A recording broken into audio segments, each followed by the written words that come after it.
السلام عليكم ورحمة الله وبركاته أحبائي في الله.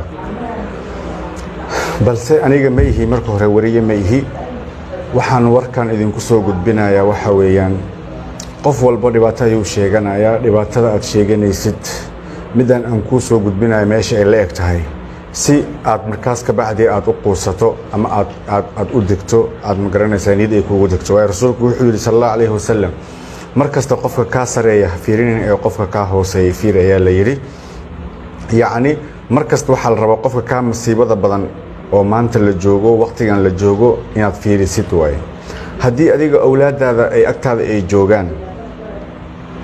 oo haddana ay yaani ii sheeg adig sida rabtay aad ka weysan tahay qof ayaaba maanta ilmihiisa uu la yahay si fool xun ay ku dhinteen waxaan hadda idin soo gudbinayaa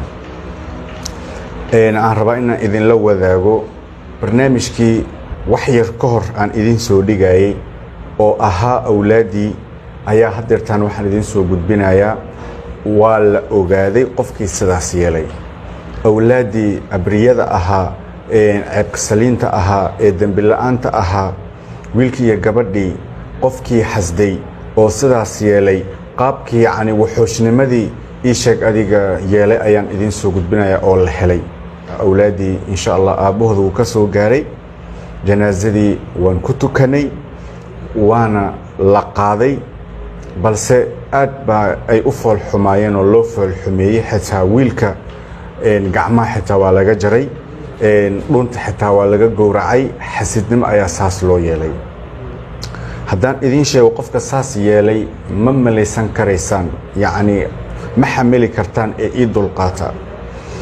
walaalayaal alxamdulilah horta ilmihii waa la soo aasay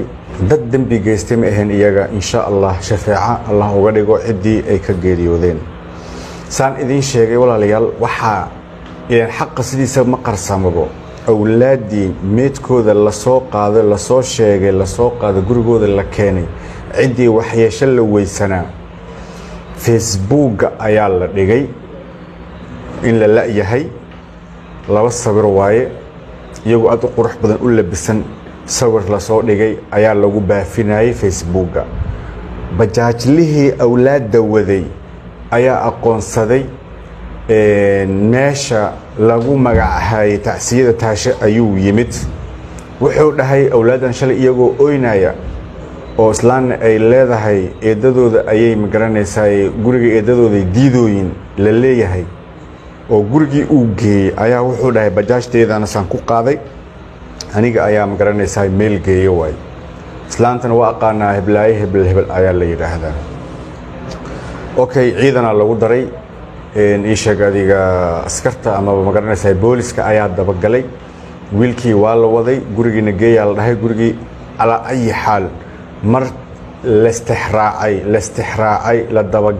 dabagalay waxaa la ogaaday qofkii awlaadda sidaas yeelay amaba ku taliyay in tacsiyada uu joogo uu oynayo tacsiyada ayayba joogtaaba qof haweeney ah ayaa noqotay iga raali ahaada haddii aan dhaho haweeney waayo dumar inay heerkaasi ay gaarsiisan yihiin marnaba ma aan ogeyn balse waxaas iyo wax ka sii badanna waa laga sugaa haddiiba ficilkan iyagu ay sameeyeen islaantaba meeshay ku ooynaysaa ku barooranaysaa waxay leedahay yaa saan yeel gacan ka xadaran baa saan yeeshay iyaga dembi ma laha saan way ayay leedahay waxaa la ogaaday eedadooda in ay sidaas yeeshay ayaa la ogaaday walaalayaal islaan wadaadkan uu qabi jiray calafkooda uu dhammaaday ee mar hore kala tageen in ay ka dambeysay ayaa la ogaaday haddaan si kale aan u dhaho awlaadiisa waaweyn hooyadood ayaa sidaas u gashay ilmaha yaryar marka walaalayaal adduunka doon ayaa la taagan yahay